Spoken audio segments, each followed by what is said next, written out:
Hey everyone, welcome back to the channel. If you're looking for something different to do this summer and a great way to beat the summer heat, give smallmouth bass fishing a try. Most of the Great Lakes small tributary creeks and streams have smallmouth bass. And if you've never tried this before, it's a great way to beat the dog days of summer. You know, when the spring fishing kind of slows down and you're kind of waiting for the fall fishing to pick up. This is a great way to spend a hot summer day, getting a nice cool stream and catch some smallmouth bass. So in this video, we're going to go over 3 different areas to focus on when you're in these rivers and a couple of tips on how to catch them. So stay with us.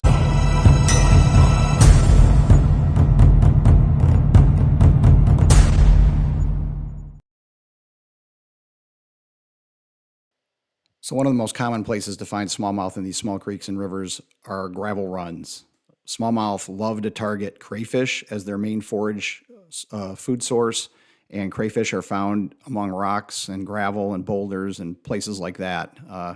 Non-weedy bottom types where there's a medium to faster paced current and that keeps the weeds from growing. When you're fishing these areas, a crayfish imitation lure is one of the most common baits you can use.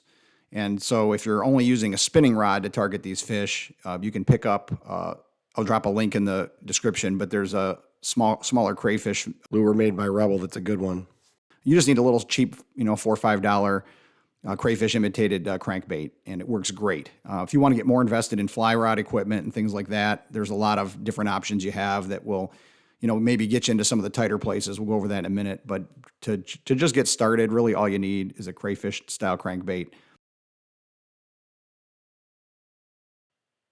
Another common place that you'll find bass in these types of streams and creeks is in cover. They love to hide in cover.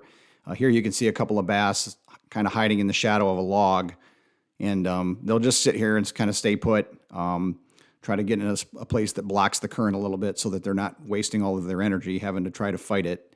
And they're just waiting for prey and forage to kind of drift by, and they'll snatch it up. In these situations, using a crankbait is not as easy. Here, you might need something more like a fly rod, and the flies allow you to better place your presentation where you want it to be. You can get into some tighter spots without worrying about getting hung up. The crankbaits oftentimes will, dive, and then you'll snag into logs and things, but flies do a much better job of getting over those types of things. So when you're fishing in the heavy cover, I would recommend using a fly rod and a fly presentation for these. And the final place that I'll highlight in terms of areas to target fish are deep holes and eddies. Both of these provide places where the fish can kind of get down and maybe not in the heavy current and stay hidden a bit from predators, but they're usually adjacent to fast-moving water. And again, as I mentioned earlier, smallmouth bass are ambush-type fish. They like to sit quiet and hide, and then when they see something, quickly dart out and grab it. And both of these types of places give them the opportunity to kind of lay low, so to speak, and wait for that opportunity. If you're fishing an eddy, try to find some faster-moving water where you can kind of see the debris on the top of the water or the bubbles on the top of the water kind of starting to circulate in circles. That's what an eddy is. It's an area where the current is not streamlined. It's more just kind of staying put. And so therefore it's an area where the fish can sit and not have to feel like they're wasting their energy waiting for something to come by. But again, they usually sit in one of these close to the faster moving water because as forage does float by, they want to get out there and grab it and then go back to where they were. So in this scene here, there's a deep hole straight ahead of me on the left side of the river here, just off to the left, kind of left of center. And when I hooked both of these fish, they both came, right next to that hole. And this is one of the few places where I found a couple of decent-sized fish in the same location, and I'm pretty convinced it's just because of that hole. And I didn't even know that the hole was here. But when I got done catching these fish, as I started to move downstream further, I kind of found it just from trying to wade through it, and had to kind of back out of there and find some shallower water. But these are a third great place to target. So with that, now we'll talk about some of the tips and tricks to catching these fish. Once you found an area that that tends to hold fish. So the number one tip I can provide for this type of fishing, particularly in a clear stream, and this is a theme that I promote for all types of fishing, really. It's something that I think a lot of fishermen are not as cognizant of or not as aware of, and it probably befuddles them as to why when they're fishing certain types of water, they just can't find any fish, and yet they know there's other people in those same bodies of water catching fish. And the reason is because the water's clear and the fish can see very well. So here, you can see this stream is extremely clear, very clear. And I can tell you that I did not catch a single fish in this section of the river that I could see. If I could see the fish, I wasn't going to catch it.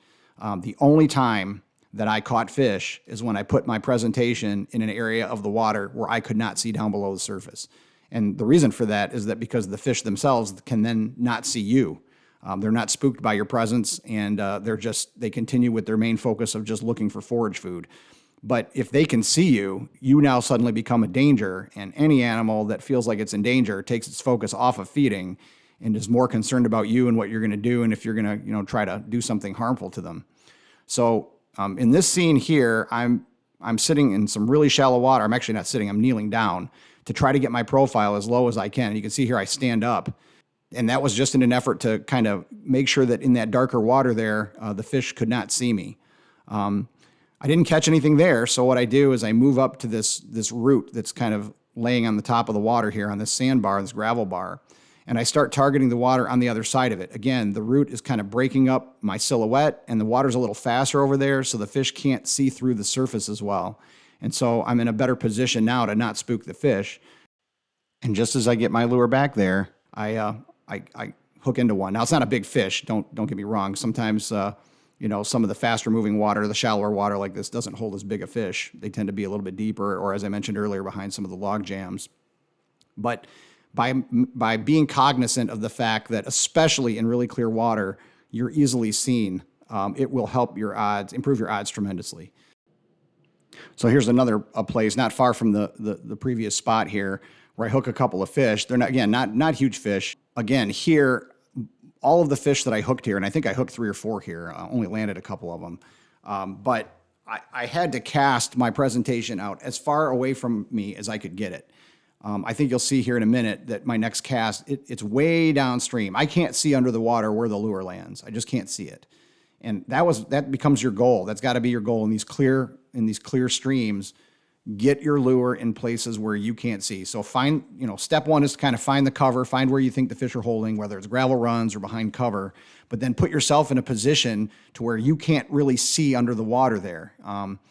Because again, if you see them, it's not that they will never hit it, it's just that your odds go down. You don't want them distracted by anything other than looking for food, and you want your lure to be the next, the next food they see. And the second tip I'm going to provide here is to match the hatch. This may sound cliche. You hear this a lot with fly fishermen, but I don't necessarily mean it in that direct sense, although it is related. In streams, especially streams and rivers, where these are different from lakes, is in the type of food that the fish have available to them. In lakes, there's a lot of smaller fish and a lot of minnows available to fish. And it's not that those forage species don't exist in these smaller rivers and creeks, but they are in much lower volume, and the fish tend to rely more on insects and crayfish and other sorts of things that tend to fall into the river from the shore, larvae, things like that. And because the presence of these things changes often throughout the course of a season, you have to kind of pay attention to the time of year and what's in the river and available for the fish. For smallmouth, though, the nice thing is that crayfish Are almost always an available food source. and again, that's where you see 99% of the fish caught in this video are on a crayfish pattern lure. And they make crayfish patterns for flies, so if you want to try them with a fly rod, go for it. I tend to just like to use the spinning rod because I just find that I catch more fish that way. But again, when I'm fishing around the woody cover and some of the stuff that's right along the shoreline there, that's where I'll kind of switch over to a fly rod and use more like fly streamer type presentations or topwater presentations. But when you're in the really heat of the summer, and especially if you see fish hitting the surface, that's a great time to use a top water bait. Maybe use a little popper or some other kind of large bug that will skid across the surface. They will hit top water baits. Streamers are always a great option. Those, kind of darting those through the water with your fly rod will mimic minnow patterns and so on. But pay attention to the time of year and the food that's available. If crayfish, I would almost always for smallmouth recommend starting with a crayfish pattern. If you know nothing else about the water and you're new to it, pick up one of these little tiny crankbaits, or if you're using a fly rod, find a crayfish presentation, a crayfish fly. But if that's not working for you, if you've tried these gravelly runs and you're just not getting any hits whatsoever, then start maybe looking for alternatives in the form of flies, or other types of lures, maybe even a small, body bait like a Rapala or something. So I hope you enjoyed this video. If you did, as always, please hit that like button, consider subscribing, and thanks for watching.